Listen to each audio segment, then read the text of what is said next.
So over the weekend, Donald Trump was doing some rallies out in Nevada and in California, huge crowds again.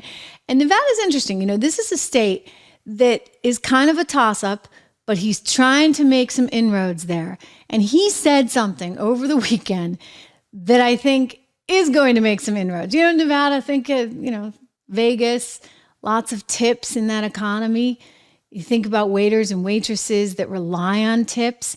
And those tips get taxed now. Don't forget, like everybody's paying with credit cards, so the government can trace everything. You add a tip in, okay, plus $20, and now that tip gets taxed. In the old days, it didn't. People often would use cash even, right? The economy's changed, how we pay for things has changed, and that's resulted in greater taxation for a lot of these tip-dependent workers out there in the state of Nevada. Well, let me tell you, if there's one way you're going to win Nevada, it might actually be this. Listen to him at that rally. So this is the first time I've said this, and for those hotel workers and people that get tips, you're going to be very happy. Because when I get to office, we are going to not charge taxes on tips, people making tips.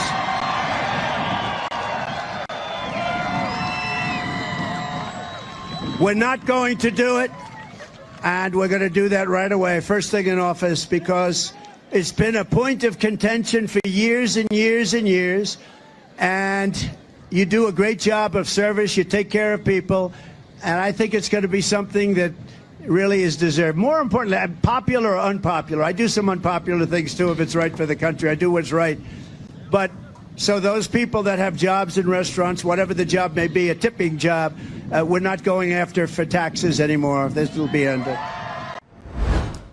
Wow. Hey, reminder, guys, make sure you subscribe to this channel. It would be wonderful to have you here on board. We have been growing. We've been growing really, really fast, but it's thanks to all of you. So subscribe, hit the like button, do all of that stuff right now because it really, really and truly makes a difference. And I'm hoping we can get to 300,000 this week. Don's insisting we get to 300,000 this week. So do your part by liking. Make sure you hit the bell so you know when I'm here live every single day. And like, comment, all of that good stuff. I so appreciate it. But looking at what Donald Trump is saying in terms of the tip economy, I actually think that that's going to help him tremendously. I think it will actually matter. Think about all those workers out there in Nevada.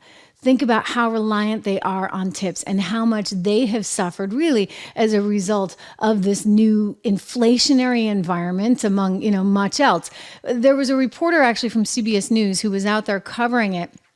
And she said that she spoke with a number of workers there and hotel workers, et cetera, and people who historically had voted Democrat. And now suddenly they're changing their mind. Let's watch. I did talk with some hotel workers yesterday, some service workers here in Las Vegas about how that is playing with them. And Anne-Marie, about 6 people told me that would change their vote. That is enough to make them switch from voting Democrat to Republican if Donald Trump is promising something like that to them.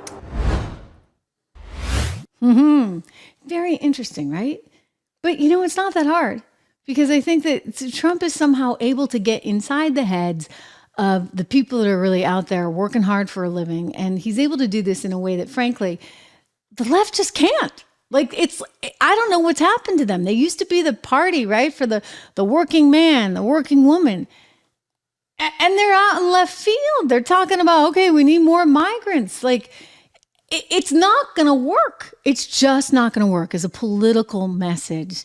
And again, I say this knowing that Americans are pretty amazingly charitable and often very, very altruistic, and people really mean well. But when you start, saying, okay, well, we're going to close down, and this happened in New York City, it was only for a day, but the symbolism is massive.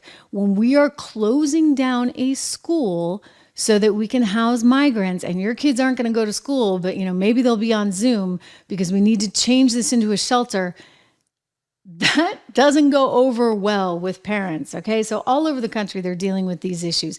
And I actually think that this is going to, I can sort of feel it. We'll see. We'll see how it all shakes out. I don't want to count any chickens before they hatch, so to speak.